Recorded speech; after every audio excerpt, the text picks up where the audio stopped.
Bem-vindo, bem-vinda, graça e paz, shalom e avivamento.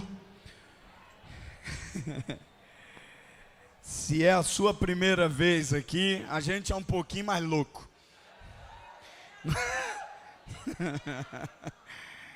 Se é a sua primeira vez, pode ter certeza que a gente é um pouquinho mais extravagante na adoração. Amém? Hoje é uma noite especial. Quantos estão voltando do face a face aí, irmão? Levanta a mão aí.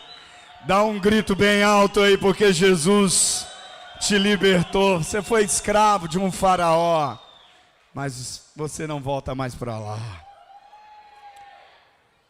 Foi prisioneiro em Babilônia, sofreu na cova de leões, mas não volta mais para lá.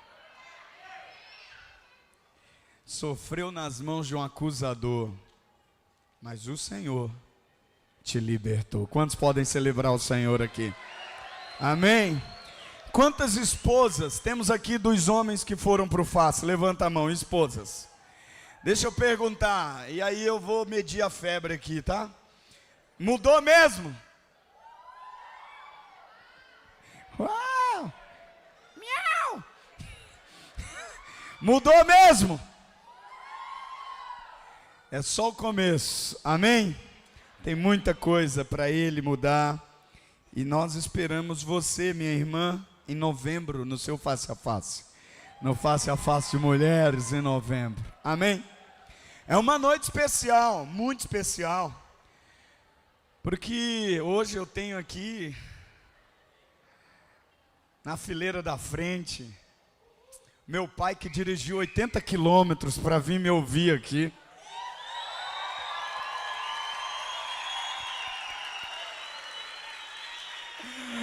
Cansou de ouvir pela internet, veio ouvir presencialmente. Eu vou pedir para minha mãe e meu pai ficarem em pé, por favor. Agora eu quero que vocês aplaudam mesmo a vida deles.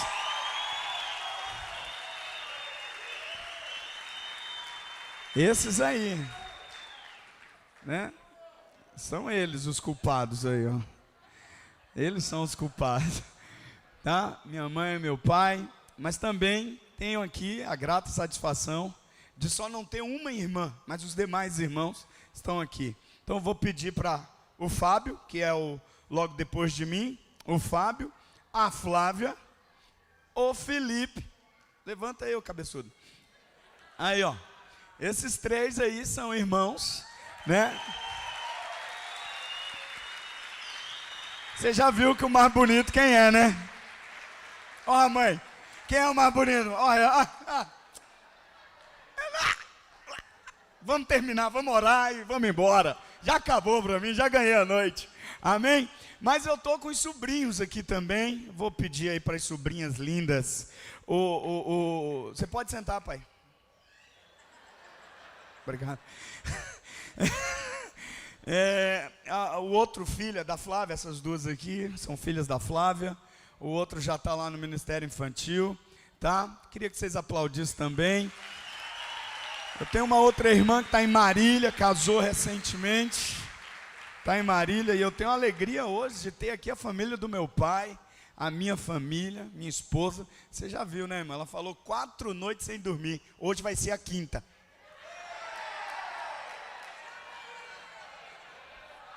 Chama no 9. Só da recepção, né? Os meus filhos. Então, eu estou com a minha família para sentar aqui. Glória a Deus. Glória a Deus. E eu vou te dar o meu título da palavra. Depois eu vou falar do assunto. Eu vou ler um texto bíblico que conta uma história que eu acredito que poucos de vocês conhecem essa história, porque tem muita gente chegando nova aqui.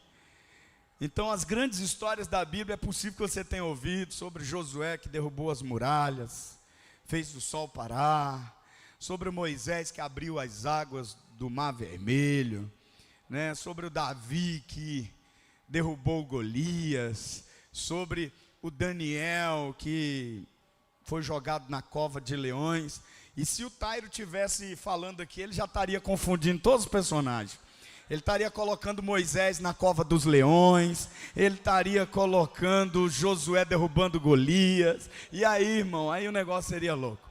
Mas você deve conhecer essas histórias que são bem famosas na Bíblia, mas essa em particular, eu acredito que você deva ter ouvido raríssimas vezes. Eu preguei uma vez sobre esse texto, não especificamente sobre o texto, mas citei essa história, e esse sermão tem um tom diferente, porque eu fui numa célula quarta-feira, ouvi uns testemunhos, e lá na célula eu falei, o tema da palavra é a virada. A virada. O tema da palavra é a virada. Falei na quarta-feira.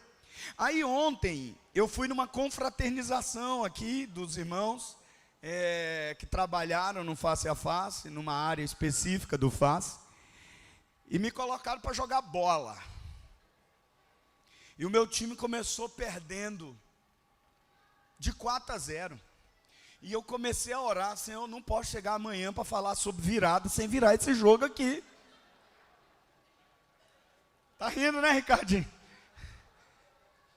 E aí, irmão, eu comecei a pedir sabedoria, Deus foi dando sabedoria, e eu escalei o time, fui pondo os reservas e tal, viramos o jogo 9-5. Falei, é profético. Tem 9 pontos essa palavra hoje. É brincadeira, mas eu quero que você abra sua Bíblia em 2 Reis, capítulo 20, por favor. 2 Reis, capítulo 20. E eu quero falar de 3 viradas que acontecem aqui. A virada do rei, a virada do profeta e a virada da sombra. Vamos lá? A virada do rei, a virada do profeta e a virada da sombra. Vai lá.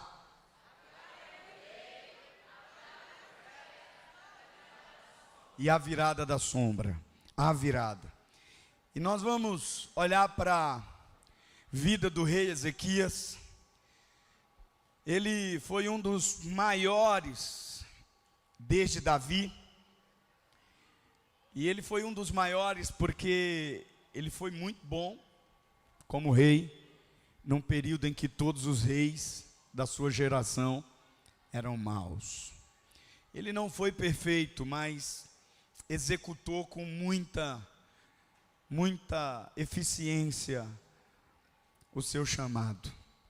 E ele realizou muito, subjugou muitos inimigos, fez muitas benfeitorias na nação.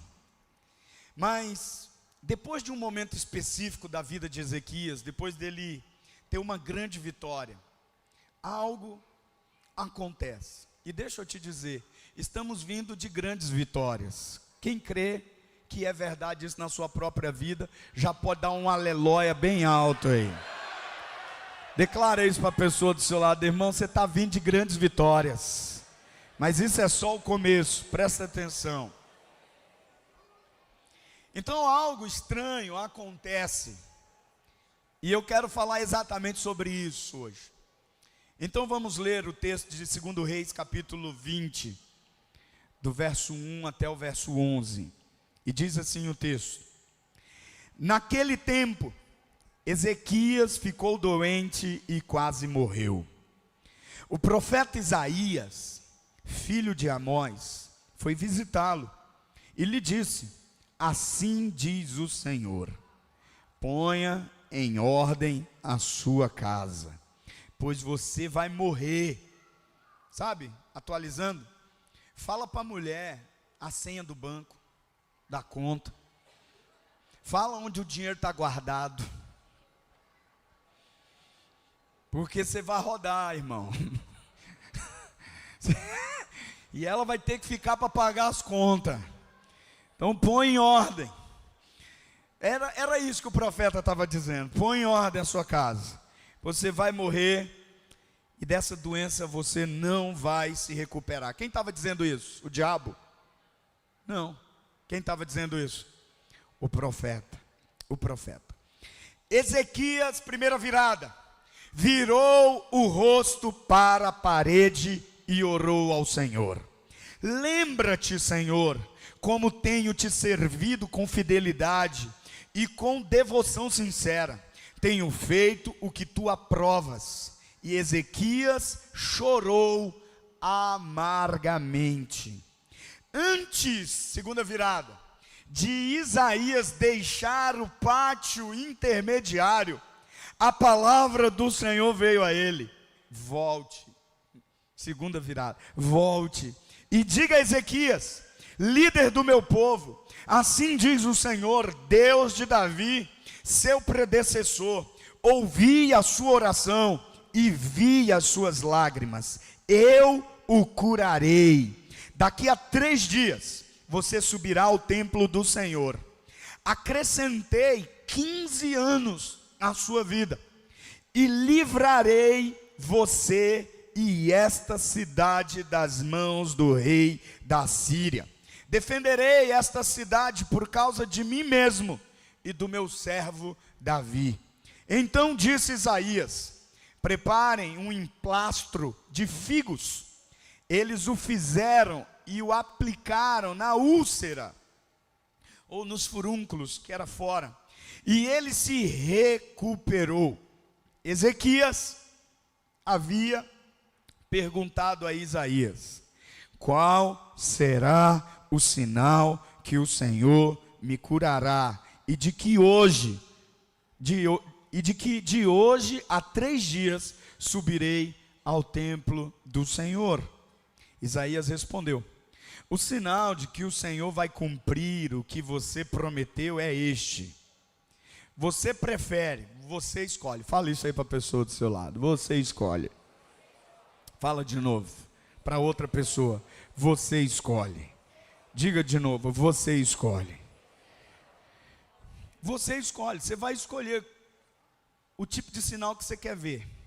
Você prefere que a sombra do relógio avance ou a sombra do relógio recue 10 graus na escadaria do templo? Disse Ezequias: como é fácil a sombra avançar 10 graus, porque isso é o natural. Eu escolho que ela recue 10 graus.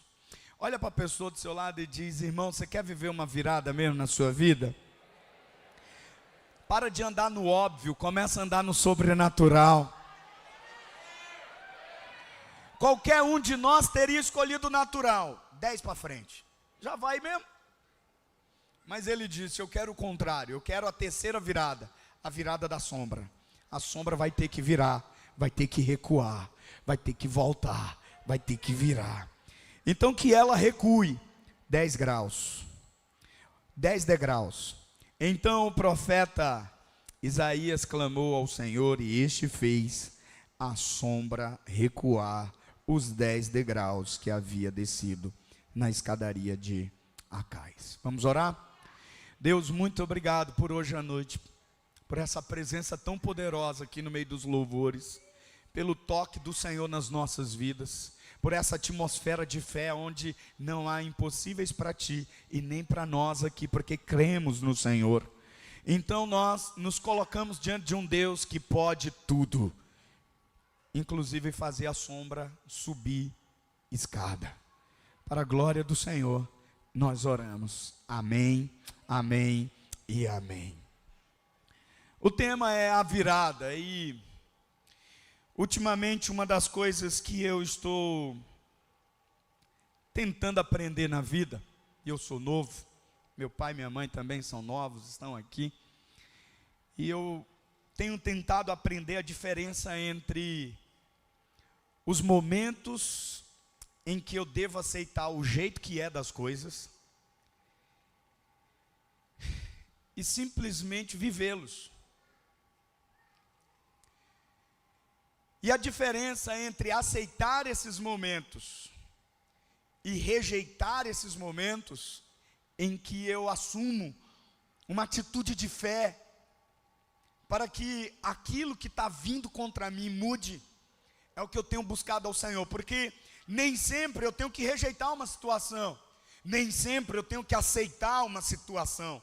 E então eu tenho buscado sabedoria diante de Deus para diferenciar que situação eu devo mudar pela fé, rejeitando isso, mesmo embora tenha vindo de profetas, tenha vindo de pessoas próximas, tenha vindo de momentos de intimidade com Deus, e que momentos eu tenho que simplesmente rejeitar, não apenas aceitar, mas rejeitar. E uma das maneiras que eu tenho usado para entender isso, eu tenho ensinado isso para o Mateus, para o Pedro, eu tenho ensinado isso para o Elci, desde quando começamos o discipulado. Uma das primeiras coisas que eu tenho ensinado para os meus filhos é: se você não confrontar, não vai mudar. Declare isso aí para alguém do seu lado. Se você não confrontar, não vai mudar. Não vai mudar. E muitas vezes nos pegamos reclamando, ao invés de confrontar a situação que está diante de nós. A gente reclama da situação, a gente não confronta aquela situação. A gente reclama do que está acontecendo, ao invés de confrontar o que está acontecendo. Então, de qualquer maneira, eu tenho tentado ensinar para eles que existem situações em que a vida nos coloca, que do ponto de vista humano, avançar e ver progresso, ver mudança, é algo impossível. E diante desses momentos eu tenho que tomar uma decisão: Senhor, esse é um momento para eu aceitar, para eu ver isso aqui como tua vontade, como o teu querer para mim, ou é para eu confrontar isso aqui, para eu ver uma virada acontecer na minha vida. Alguns estão me ouvindo hoje aqui, que talvez estejam diante de um relatório difícil da vida. As finanças não estão boas, o casamento não está bom, os meninos estão dando um trabalho danado, o trabalho você está lá com medo danado de chegar amanhã e ser demitido, você está com medo de não ter dinheiro para conseguir pagar as contas, você não sabe mais o que fazer com tudo isso que está além da sua capacidade de gerenciar. Você está aí, irmão, comigo, sim ou não? Sim ou não? Mas veja, alguns estão diante de mim hoje, como Ezequias esteve diante de Isaías. Estão com um decreto: acabou. Game over. E não importa em que área seja esse decreto, não importa quem soltou esse decreto, se chegou dizendo é o fim, eu quero te dizer hoje, ainda não acabou. Declare isso para alguém do seu lado aí: não acabou.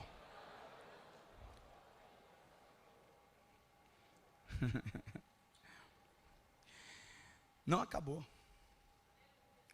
Mas pastor, a situação é irreversível. Eu passei ontem na frente de um supermercado aqui da cidade, e estava Mateus e o Pedro no carro, e eu olhei e falei assim: filhos, o pai orou muito tempo por esse terreno, mas eu orei com todas as forças do meu corpo por esse terreno. E olha aí o tamanhão do mercado. E aí a gente estava ouvindo Além do Impossível, a canção estava tocando lá, Além do Impossível. Em ti não há limites, eu tudo posso. E de repente eles começaram a falar: pai, ainda não acabou. Ainda não acabou. Parece que o senhor está jogando. Eu não disse isso. Eu só falei para eles assim: isso aqui foi alvo de minha oração. Eu nem disse que eu tinha parado de orar. Eu só falei: isso aqui foi alvo da minha oração. Mas nós olhamos o mercado e eles falaram: pai, se Deus pôde trazer Lázaro da morte, será que Deus não pode dar isso aqui para apacentar? Então eu quero que você diga com fé para a pessoa do seu lado: ainda não acabou. Vamos, irmãos, diga: ainda não acabou. E quando Deus quis dar a Ezequias um sinal de que haveria uma virada na vida dele, de que aquela sentença, game over, acabou, não seria a última sentença que ele teria, que ele ainda receberia 15 anos além daquilo. Deus deu a ele o sinal de uma sombra. Deus deu a ele o sinal de uma sombra. E eu garanto a você que isso é significativo. Eles não tinham Apple Watch naquela época. Eles não tinham Rolex naquela época. Eles não tinham relógios, como nós temos hoje, facilmente, para saber que hora era aquele momento do dia. Então era um sistema solar, um sistema usando o sol e a sombra do sol. À medida que o sol subia, a sombra descia. À medida que o sol descia, a sombra subia. E aí, irmãos, isso apontava para ou está muito tarde ou está muito cedo. A sombra descia degrau, a sombra subia degrau. Consegue imaginar isso? Consegue imaginar isso? Quando descia o degrau, estava apontando, o dia está chegando ao fim. Está acabando o dia. E assim como a sombra, nessa passagem, se alonga nos degraus da vida de Ezequias, o profeta vem dizer para o rei: você está sem tempo, meu amigo. Seu tempo não é que está acabando. Seu tempo acabou. Quantos já ouviram isso aqui? Ó, não dá mais. Quantos já ouviram isso aqui? Levanta a mão. Quantos já ouviram de alguém? Ó, não dá mais não, irmão. Pode. Acabou. Quantos já ouviram? Levanta a mão, honestamente. Acabou.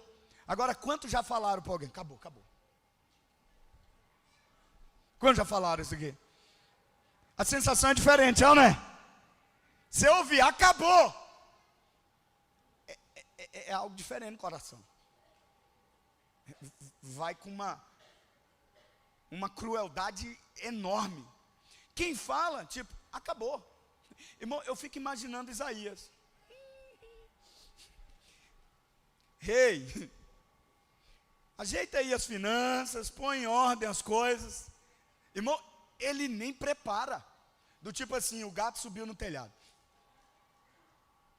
Rei, deixa eu te falar um negócio. O que você pensa do futuro? O que você sonha para o futuro? Ele não ensaiou nada, mas ele chegou e disse: você vai morrer. Acabou para você o tempo. Então quem fala tem uma emoção, mas quem recebe essa sentença, esse decreto, meu Deus do céu, recebe de uma maneira completamente diferente de quem fala. Você está aí, sim ou não, irmão? E então o rei ouve aquilo. Eu estou ficando sem tempo, vou morrer dessa enfermidade. E aqueles dois, o rei e o profeta, tinham uma parceria incrível. Eu quero frisar isso para que você entenda uma coisa. Aqueles dois, alinhados com o coração de Deus, não tinha para o inimigo. Quando o profeta ouvia Deus e o rei ouvia o profeta, o inimigo estava perdido. E eles não eram inimigos, eles não eram um desafeto do outro. Eles tinham uma parceria na restauração espiritual da nação. E agora, Ezequias está doente. E diz assim: manda chamar o meu amigo, aquele que ora por mim sempre, aquele que disse para mim que Senaqueribe nem iria pôr os pés na cidade. Deus iria nos dar a vitória, porque o nosso povo é o povo de Deus, e o Deus desse povo, quando libera uma palavra, é mais forte do que qualquer exército, é mais forte do que qualquer cerca, de que qualquer muro. Quando ele libera a palavra, é uma palavra poderosa. Quando ele libera a palavra, o inimigo não pode tocar nessa palavra. O inimigo só tem uma opção: se submeter a essa palavra. Chama o meu amigo. E chega Isaías, e Ezequias diz: cara, ora por mim, que eu estou muito doente, eu estou aqui, ó, essa doença está me acabando, ora. A gente já venceu uma peleja. Isaías olha para ele e diz: meu amigo, boiou para você. Você vai morrer. Você vai morrer. É diante desse quadro que a gente tem. Porque uma coisa é o inimigo dizer que você vai morrer. Você está aí? Você está aí? Presta atenção no que eu vou te falar. Já não é difícil acreditar quando o inimigo diz que a gente vai morrer.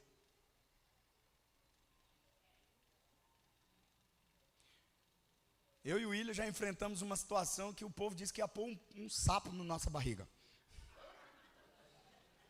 Vai morrer de câncer. Você lembra? Irmão, o inimigo falar que a gente vai morrer já arrepia. É ou não é? Você já ouviu o diabo dizer assim: eu vou te matar? Eu não estou falando da sogra.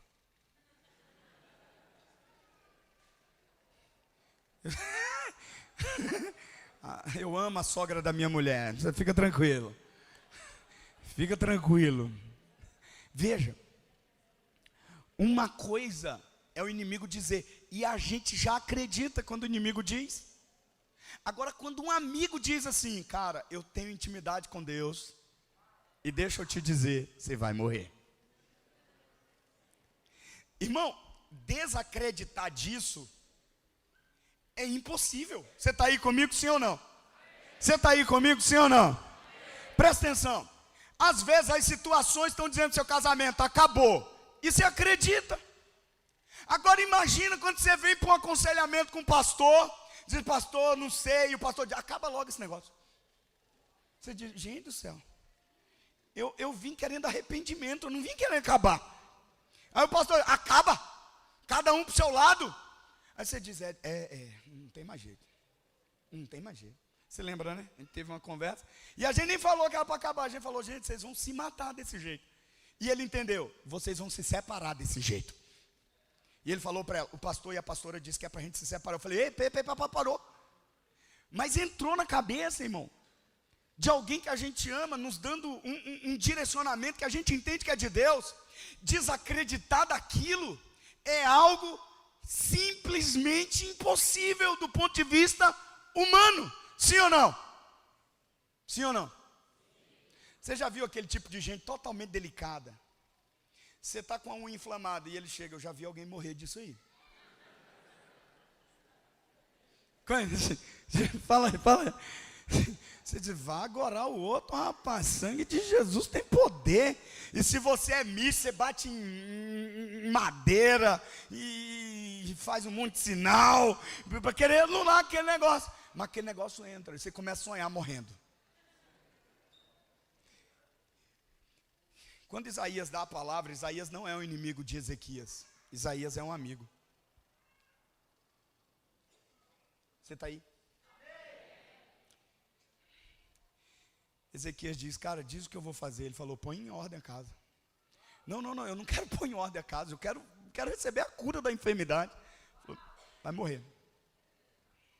Você está aí? Você vai morrer. Mas é assim até o verso 2. A partir do verso 2 começa a virada. Está preparado para virar? Fala isso aí para a pessoa do seu lado. Está preparado para virar sentenças de morte? Está preparado para virar sentenças de que acabou? Está preparado para virar sentenças de que não tem mais jeito? Quantos aqui estão preparados para isso hoje à noite? E o verso 2 mostra a primeira virada. Ezequias virou a cara para a parede e orou ao Senhor. Agora, eu não sei se você vai entender isso literal, mas Ezequias estava sofrendo de uma doença física mesmo. Havia furúnculos na pele dele que aquilo estava matando o cara de dor. Alguns estudiosos dizem que havia câncer de pele nele. E já estava em estado avançado. E E ele ainda tem a situação, diga a situação, e a palavra de um profeta. Você está aí? Você está aí? A primeira virada começa quando você tira da sombra e traz para a presença do supervisor. Eu vou te explicar isso. Quantos aqui já tiveram uma treta com um funcionário? Aí você disse assim: eu quero falar com o seu supervisor. Levanta, só isso, gente, é impossível. É impossível. Quem é seu gerente? Quantos já quiseram falar com o gerente da loja aqui? Eu quero resolver a situação. Quero falar com quem resolve. Você não está resolvendo minha vida. Presta atenção, a primeira virada começa a entender que até profeta tem chefe. Não é porque um profeta te deu que significa que você vai aceitar aquilo como estágio final. Ezequias vira a cara para a parede e entende: eu tenho alguém acima do profeta, eu tenho o Deus do profeta, eu confio nesse Deus e eu vou levar a minha situação para ele.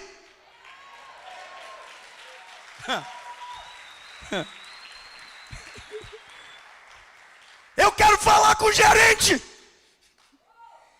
Ezequias, você vai morrer, disse o líder do departamento. E ele falou: eu quero falar com o dono da loja, eu quero falar com o gerente, eu quero falar com quem manda. Veja, irmão, a primeira virada é entender que Deus está esperando de você uma atitude de fé, para te tirar da situação que você aceita como final. Eu vou devagar porque talvez vocês não vão fluir tão rápido assim. Deixa eu construir isso aqui.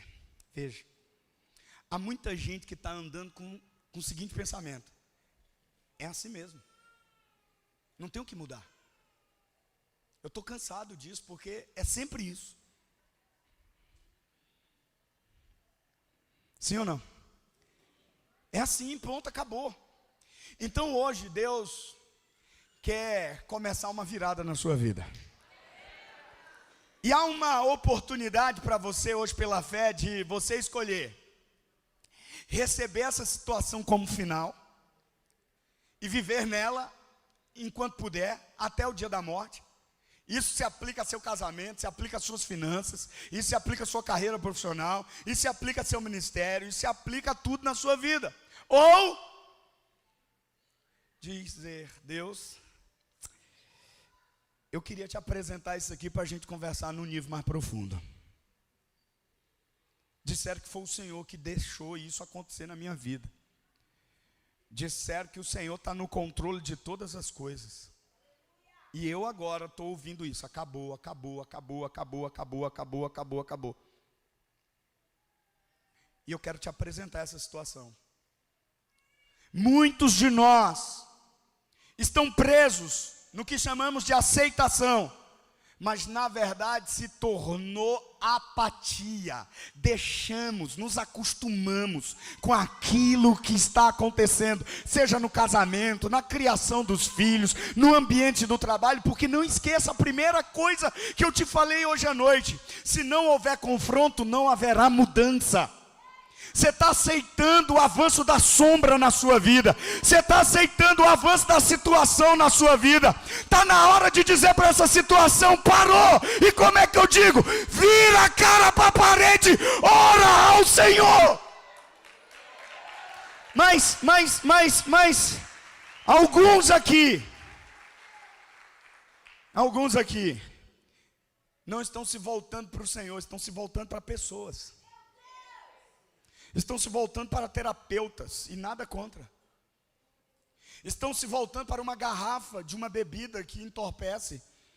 Estão se voltando para um médico. Mas eu sinto hoje aqui pessoas virando o rosto para a parede, dizendo: Deus, sou eu, aquele que o Senhor escolheu, aquele que o Senhor chamou, aquele que o Senhor criou. Eu preciso do Senhor agora. Quantos estão virando a cara agora diante do Senhor? Senhor, eu quero falar com o gerente. Eu não vou aceitar mais um dia disso no meu casamento. Eu não vou aceitar mais um dia disso na minha paternidade. Não vou aceitar mais um dia disso nas minhas finanças. Não vou aceitar mais um dia disso nas minhas emoções. E eu quero entrar com você aqui em algumas imagens desse texto tão bonitas e tão extraordinárias. O profeta vem e anuncia: acabou. E quando o profeta diz acabou, você pode aceitar que acabou, ou como diz as escrituras, virar a cara para a parede e dizer: Senhor, me ajuda aqui. Você está aí? Veja uma coisa linda aqui. O rei não vira a cara para a parede cheio de fé. Sabia? Ele não ora porque ele está cheio de fé. E aqui eu quero quebrar um engano. Só vou orar se eu crer. Você tem que orar. Fala isso aí para alguém do seu lado. Você tem que orar, crendo ou não. Quem vai decidir se vai ouvir é o Senhor, não você. Só ora. Fala isso aí para alguém do seu lado. Só ora. Quem decide se vai ouvir e responder é o Senhor. Amém ou não amém? Ele não se volta com muita fé. Por que ele não se volta, pastor, com muita fé? Porque a primeira palavra dele é: Senhor, veja o que eu tenho feito. Espera aí. Eu quero que o Senhor atenda meus caprichos pelo que eu tenho feito. Eu tenho ido na igreja. Eu tenho sido íntegro. E você percebe que enquanto ele está dizendo com a cara para a parede: Senhor, lembra-te de mim. Eu tenho sido fiel no dízimo. Eu tenho sido um crente. Eu tenho sido zeloso. Eu tenho sido, nas minhas motivações, sincero diante do Senhor. O Senhor tem visto meu coração. Enquanto ele está dizendo isso, o profeta continua andando. Quando o profeta para? Pergunta. Quando? Quando ele diz: Senhor, se o Senhor não fizer, eu estou perdido. Ele tira os olhos dele, tira os olhos da situação, e agora os olhos parecem que estão na parede, mas agora os olhos estão no Senhor, e diz: se o Senhor não fizer, eu estou perdido. Não é pelo que eu fiz, agora é por fé. E aí algo interessante o escritor mostra para nós. Ele ora, e depois o texto diz que ele chorou amargamente. Peraí. Como é que essas duas coisas podem se combinar para gerar uma virada na minha vida? Se eu choro amargamente, eu não acho que Deus vai ouvir minha oração. Quantos aqui também imaginam assim: pô, eu tenho um monte de defeito, eu nem vou orar porque eu sei que Deus não vai ouvir. Eu tenho um monte de problema, eu cometi um monte de erro, eu não tenho nem coragem para falar isso diante de Deus. E quando ele para de olhar para ele e coloca os olhos no Senhor e diz: Senhor, se o Senhor não fizer, eu estou perdido. Nesse exato momento, do momento em que ele está com a cara virada para a parede, chorando amargamente, os pés do profeta param de andar. O profeta não consegue dar mais um passo sem saber o que aconteceu. Sem saber o que aconteceu. Então você pode chorar amargamente e ainda assim orar com fé. Você está aí, irmão?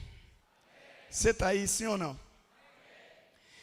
O rei não estava com uma fé perfeita, mas ainda assim orou. Lembra-te, Senhor. Pois é, eu vou chorar aqui amargamente, mas ainda assim vou orar. O choro,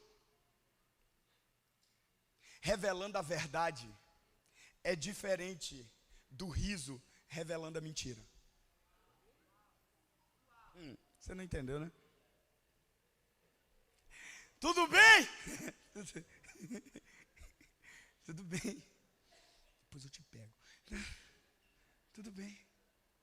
Quantos casais já não fizeram isso, irmão? Dentro do carro vinham lá: eu vou te matar.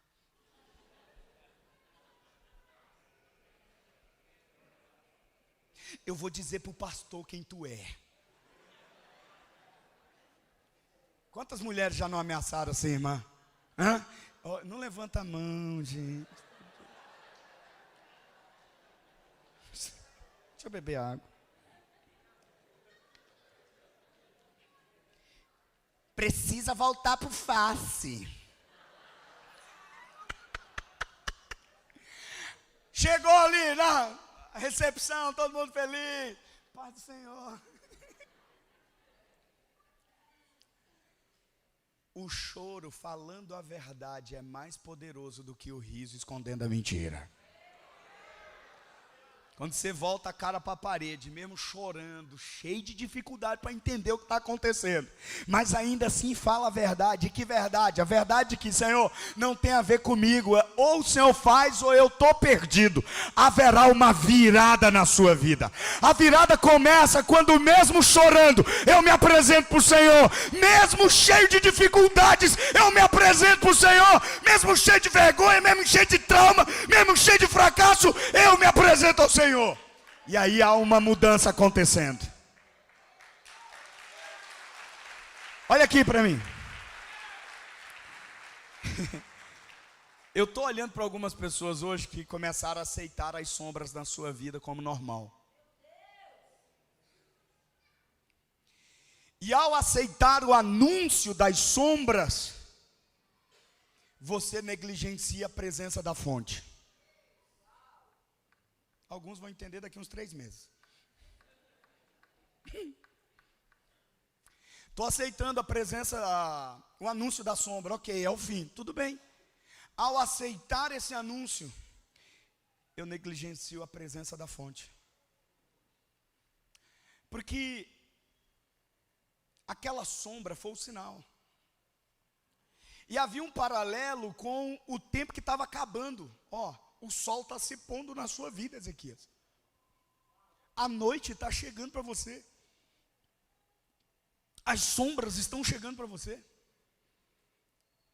E há algumas menções na Bíblia sobre o significado de sombra. E eu gostaria aqui de olhar para alguns.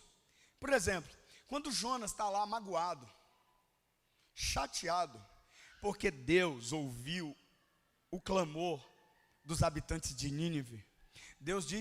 A Bíblia diz que Deus faz uma planta gerar o que para Jonas? Uma sombra. E Jonas se senta embaixo. Você está aí, sim ou não?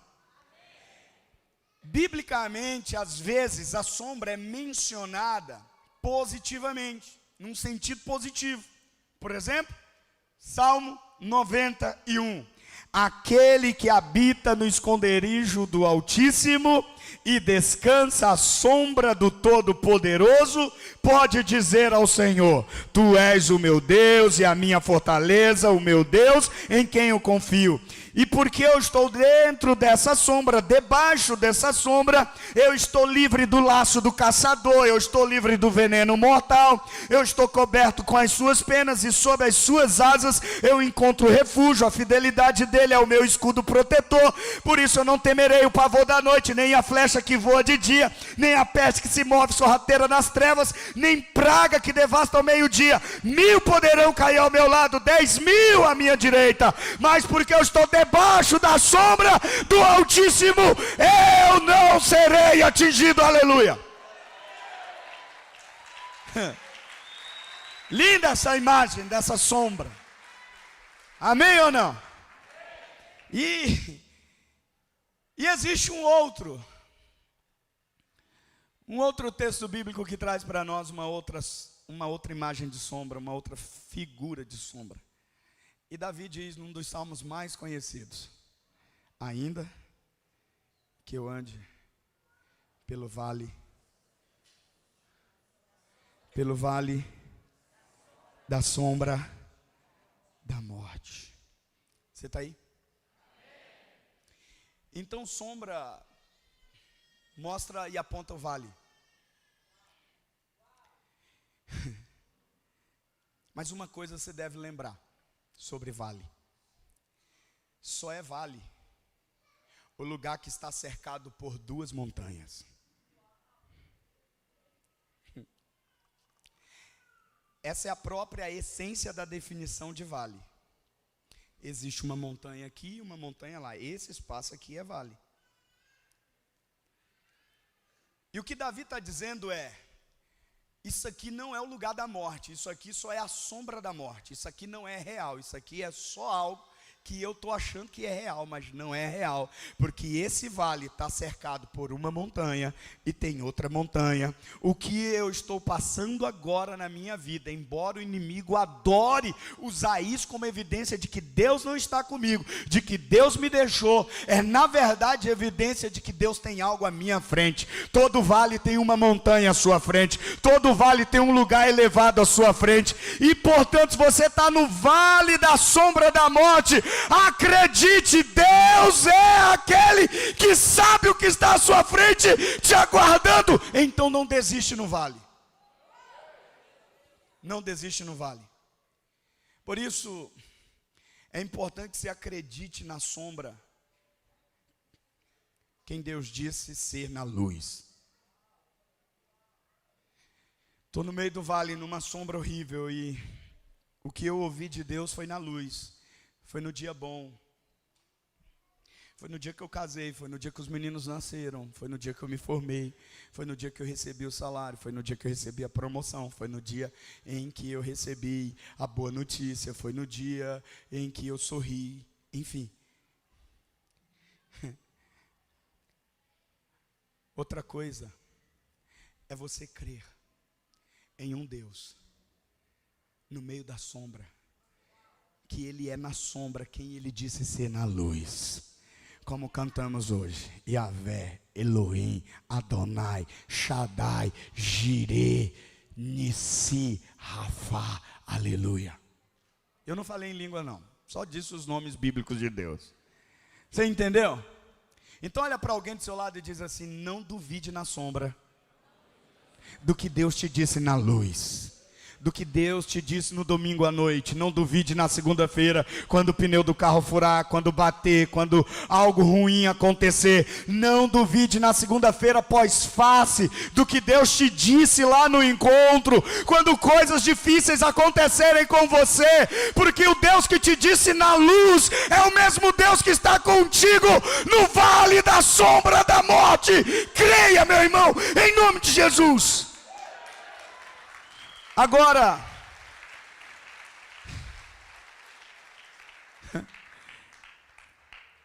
não tenha vergonha de trazer para a luz também de Deus aquilo que você tem escondido nas sombras de quem você não quer revelar a ninguém.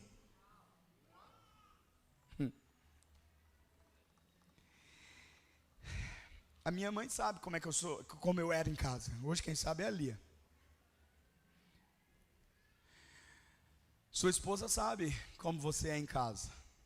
Aqui se levanta a mão, lá é a voz. Olha para o irmão do lado, dá uma risada, ficou tenso o negócio. Vamos voltar, pastor, essa é uma palavra que tem que gerar fé, é uma virada. O senhor está mexendo num ninho aí que eu não gosto.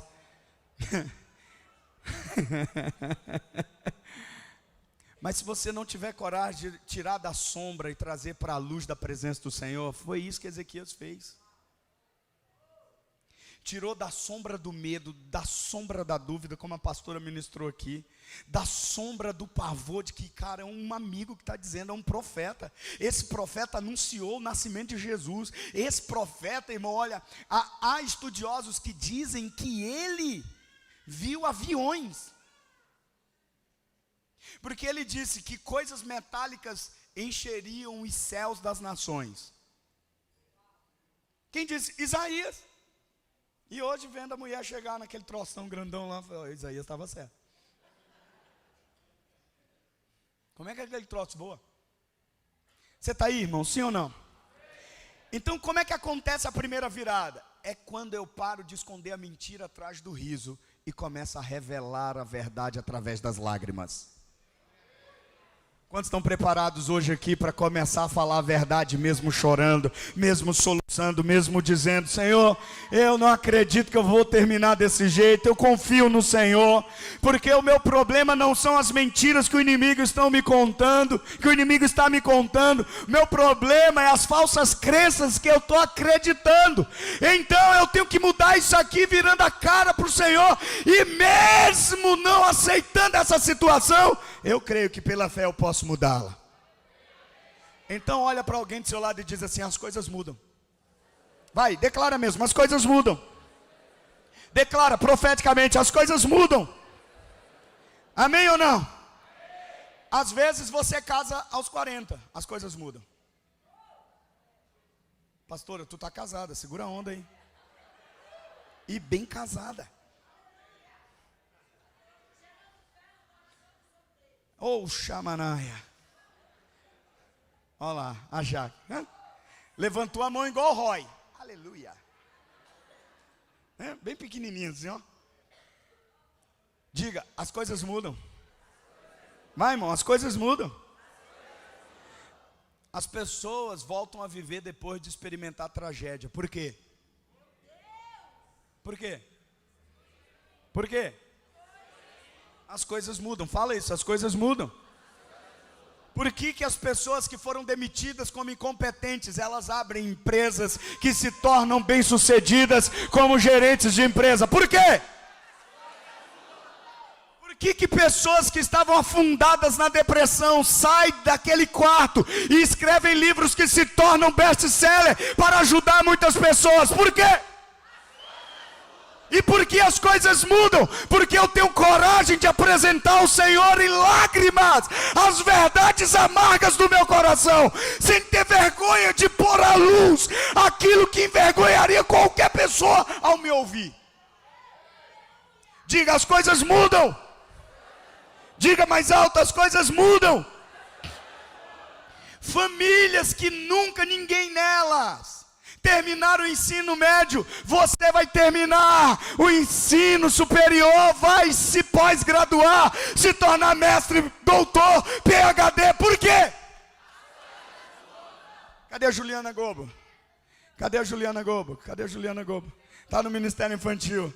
Eu nem sei quantos anos tem a Juliana Gobo, mas deve ter uns 30 aí. 35 anos.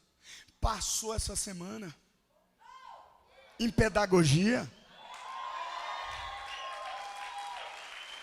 Por quê? O Robson, irmão, levanta, Robson, passou em matemática na UEM. Por quê? Olha para a pessoa do seu lado e diz assim: irmão, você pode sair daqui e ver as coisas extraordinárias acontecerem na sua vida. Sabe por quê? Quantos estão aqui nessa pegada da virada, irmão? Elas realmente mudam. E eu não estou pregando um conto de fadas, não. Pode ficar tranquilo. Não estou pregando autoajuda, não. Não estou pregando aqui a maravilhosa fábrica de chocolate, não. Eu estou falando o que é verdade, irmão.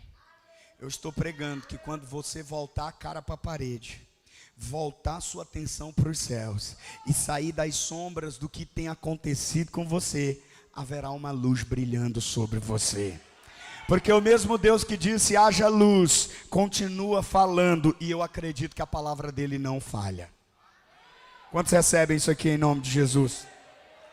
Portanto, quando ele disser haja alegria, prepare-se para se alegrar.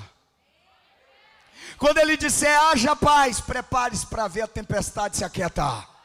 Amém ou não?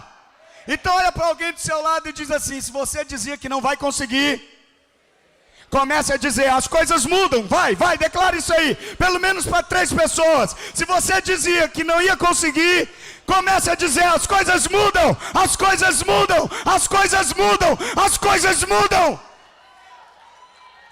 Ei, Isaías, volte, porque as coisas mudam. Ei, Isaías, volte, porque você tem uma palavra melhor, porque as coisas mudam. Irmão, Deus me mostrou isso. Meu Deus. Ezequias está lá com a cara na parede chorando. Isaías está indo embora do palácio. Eu não gostei de dizer aquilo, mas que coisa. E Ezequias chorando. E a Bíblia diz que ele está descendo as escadas. E de repente ele não consegue mais dar um passo para frente. As lágrimas da sinceridade, da verdade, de tirar da sombra aquilo que envergonha e trazer para a luz, porque Cristo resolveu tudo na minha vida na luz, não foi nas sombras. Cria-se um lodo, um lugar onde o profeta não consegue mais ir. E o profeta não sabe o que está acontecendo. E Deus diz, Isaías, falou assim: Senhor, volte para Ezequias. Não, Senhor, eu já disse o que tinha que dizer.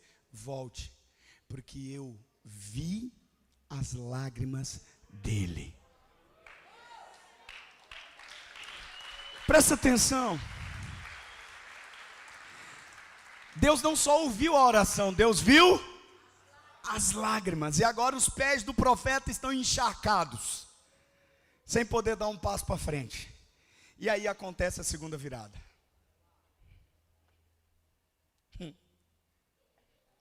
E nessa segunda virada, é a virada onde se recebe uma palavra melhor do que aquela que te apavorou. Quantos estão preparados para receber uma palavra melhor aqui hoje à noite? Quantos estão preparados para sair daqui com aquela palavra que vai revolucionar a sua vida? Com aquela palavra que vai mudar a situação, com aquela palavra que vai mudar a emoção, com aquela palavra que vai mudar a mentalidade. E então o profeta volta, e quando o profeta chega lá e encontra o rei chorando, o profeta diz: para de chorar, para de orar, porque eu tenho uma palavra melhor. O Senhor anulou o decreto, você vai viver mais 15 anos, pode sair daí, porque eu tenho uma palavra melhor. Então está na hora de você se levantar hoje e dizer: ei, Isaías, está na hora de parar de descer a escada e voltar para me dar a melhor palavra que eu vou receber nesse segundo semestre. Quantos podem celebrar o Senhor hoje aqui, irmãos? Isaías volta e diz: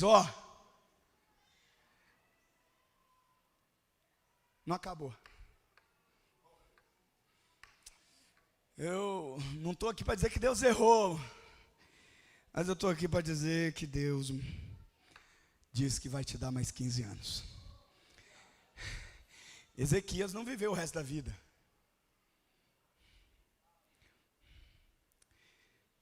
E Ezequias morreu depois de 15 anos. Mas a boa palavra do profeta para nós hoje é: se você está orando em sinceridade, em lágrimas, parando de lembrar ao Senhor que você já fez, e pedir para Ele te colocar naquilo que Ele quer fazer, você vai ver o acréscimo chegar na sua vida. Você entendeu isso ou não?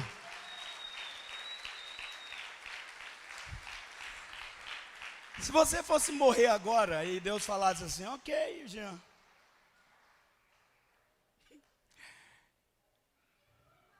você quer conversar comigo, Jean? Quero, Deus, eu não vou deixar essa mulher nova aqui, não.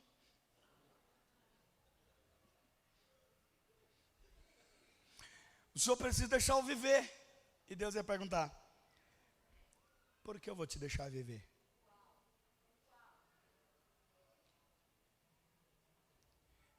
E se ele respondesse: é só porque eu não quero deixar a Mariana só.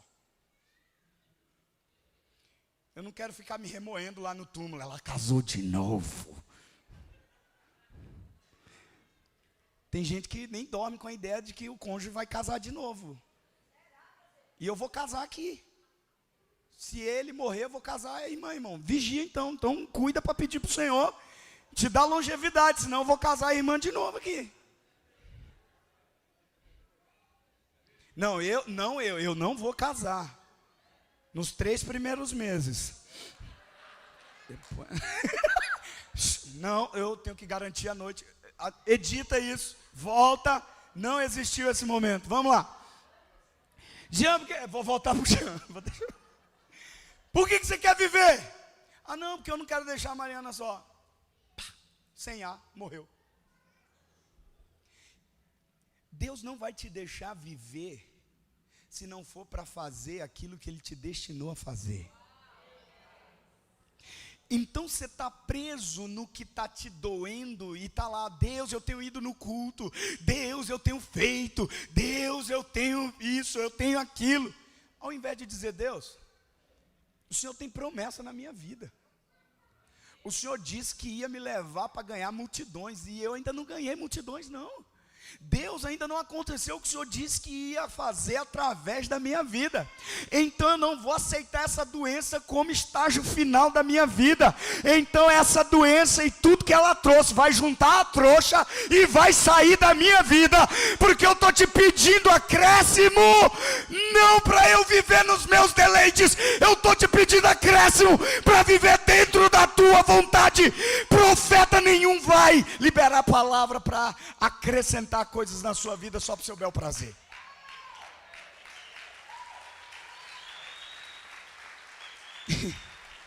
E veja, o que é curioso aqui é que o profeta tem a cura através de uma palavra e de um remédio.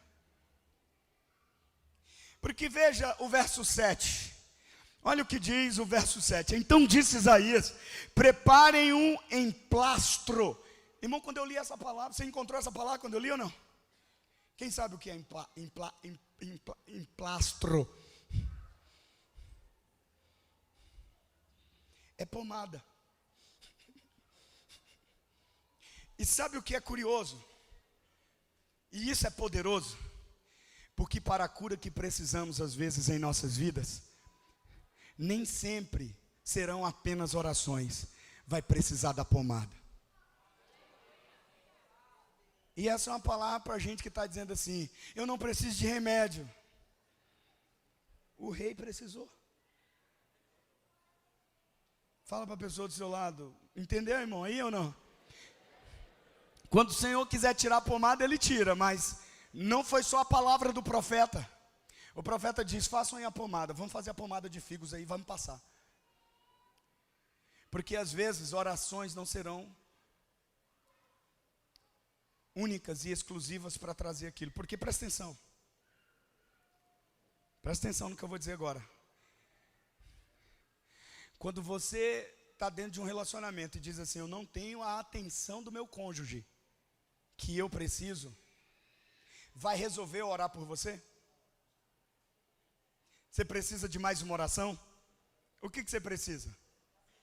Então eu tenho que chamar o cônjuge e dizer, dá atenção. Quem está aqui? Diga assim, eu sou gente, eu preciso de coisas além de oração. Você tem que orar o tempo todo. Mas eu preciso de coisas. Quem está aqui? Eu não preciso. Então passa para o meu nome, sua casa, seu carro, sua bicicleta, suas roupas. Você não precisa de coisa. Ou precisa? Hã? Você precisa de uma cadeira para sentar aí, não precisa? Sim ou não?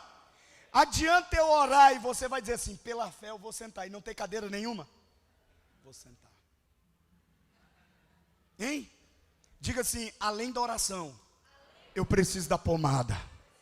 E olha para a pessoa do seu lado e diz, você tem a pomada que Deus colocou na sua mão para aquilo que precisa curar o meu corpo. Quantos estão aí, irmãos, em nome de Jesus? Isaías dá aquela palavra, você vai viver, cara. Agora, a última virada. Ele sai, ok, a pomada é passada, ok.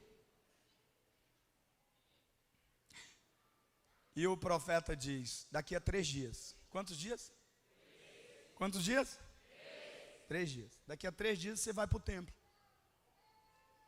E só pode agora entrar no templo porque você está curado. Porque se tivesse doente, leproso, não podia entrar no templo. Então daqui a 3 dias, eu vou já te dizer os 3 dias. Está preparado para a ressurreição ou não? Daqui a 3 dias você vai subir o templo para adorar. Ok, profeta. Ok, pomada. Mas eu preciso de um sinal. E o profeta diz, ok, eu vou te dar um sinal. O que você prefere? A sombra continuar a avançar 10 passos, 10 degraus, ou a sombra recuar 10 degraus? E Ezequias pensa, se seguir deveria ser o natural. E há algo nessa mentalidade de Ezequias, que talvez as coisas não estão acontecendo na nossa vida porque a gente está esperando o natural. Está esperando aquilo que deveria ser. Quando na verdade a gente tem que depender e confiar que Deus tem poder, inclusive para fazer o que não deveria ser. Então ele diz, volta a sombra. A primeira virada foi do rei para a cara na parede, para através das lágrimas falar a verdade. A segunda virada foi do profeta, para liberar uma palavra melhor. E a terceira virada é a virada da sombra. Porque presta atenção.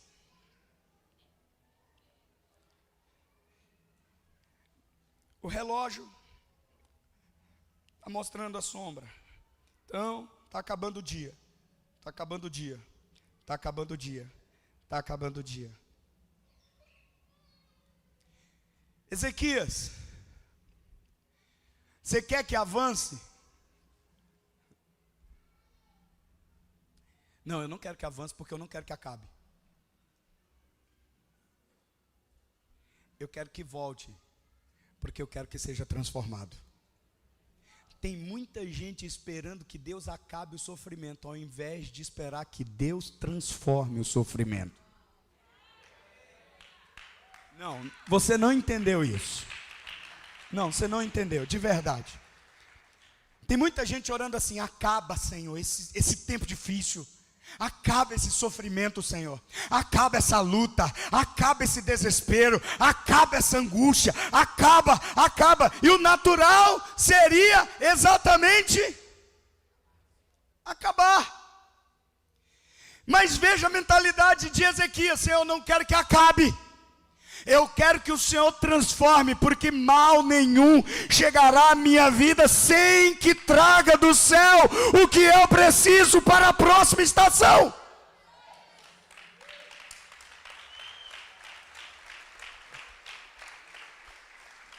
Então o rei diz: eu não quero que a sombra avance, eu quero que a sombra recue, eu quero que a sombra volte. Veja, quantos dias mesmo ele ia subir por 3? No dia que Jesus, no Getsemane, disse assim: se for possível, passa de mim esse cálice, sem que eu beba. Ele estava pedindo que a maioria de nós, na lógica, pede: acaba. Acaba.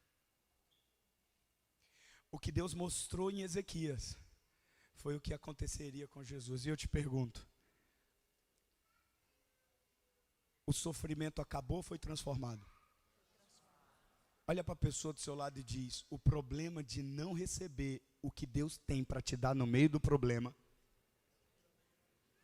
Vai? O problema de não receber o que Deus tem para te dar no meio do problema é que você está esperando que Deus acabe o problema. E Deus não está disposto, agora não preciso falar isso. E Deus não está disposto a acabar o problema, Deus está disposto a transformar o problema. O que você quer, rei? Eu quero que a sombra, ao invés de avançar, ela volte. Porque é normal pessoas subirem escada. Agora, sombra subir escada não é normal. Não é normal até que Deus diga para ela virar a direção para onde ela está indo. E quando Ezequias diz, eu quero que volte, ele está dizendo, eu não quero que acabe, eu quero que seja transformado isso. E aí, abra sua Bíblia comigo em João capítulo 2. João capítulo 2.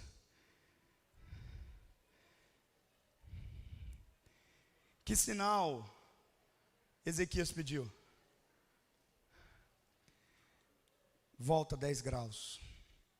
Volta 10 passos, 10 degraus à sombra.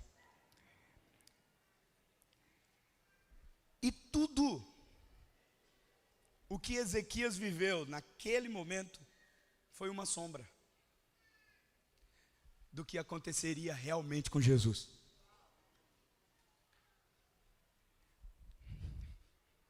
Me ajuda, Senhor. O que você está vivendo é só uma sombra. Porque o que de fato te espera é o que Jesus viveu. A realidade, segura, a realidade não é o problema que você enfrenta, é a vitória que Cristo obteve na cruz. Ok? Então vamos lá, João capítulo 2, verso 18. Diz assim: então os judeus lhe perguntaram, que sinal milagroso o Senhor pode nos mostrar como prova da sua autoridade para fazer tudo isso?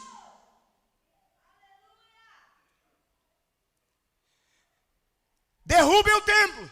E eles imaginavam que ele estava falando do prédio, mas ele estava falando, me pendurem na cruz,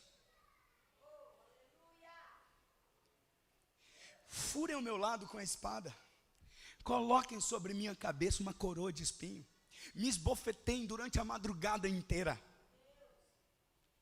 e em 3 dias,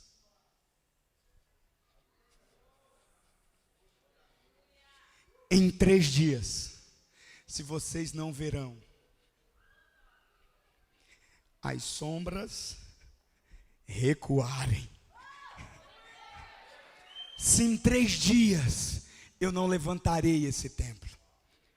Olha o que ele diz, verso 19: Jesus lhes respondeu, destruam este templo, e eu levantarei em 3 dias. Deus, eu não quero ser humilhado por Herodes, eu não quero ser humilhado por Pilatos, aqueles soldados vão me espancar, eu não quero, mas é o que deveria acontecer, não é o que eu quero, é o que o Senhor quer. Então que as sombras não avancem, mas que as sombras comecem a recuar. E ao que tudo indica, não curou imediatamente a pele de Ezequias. Porque qual foi o prazo? 3 dias depois, a pele estava limpa. Porque 3 dias depois, tudo que era sombra da morte sobre a minha vida e a sua vida, o túmulo vazio disse, está acabado.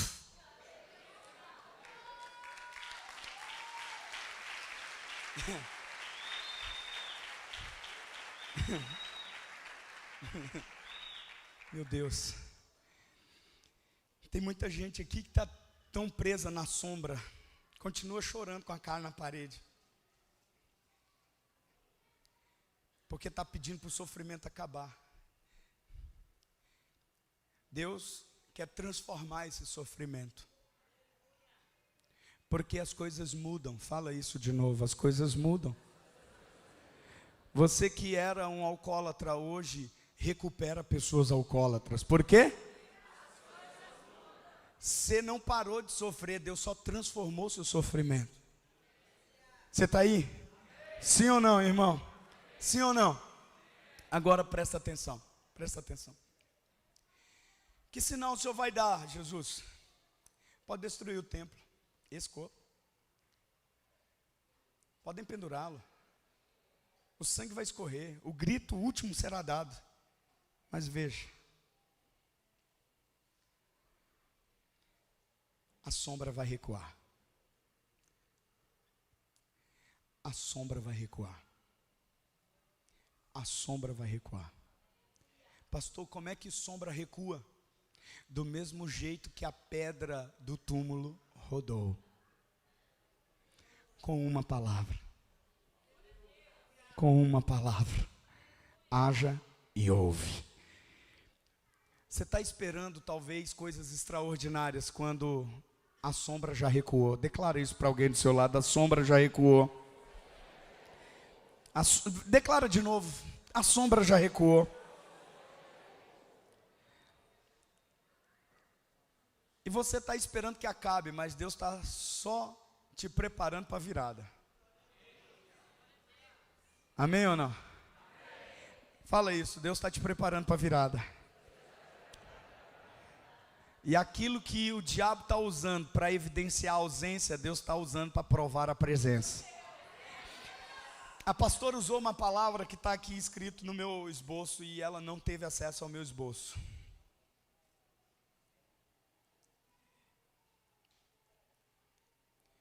O problema da sombra crescer é eu perder o foco da fonte que me alimenta com a fé necessária para fazer a sombra recuar.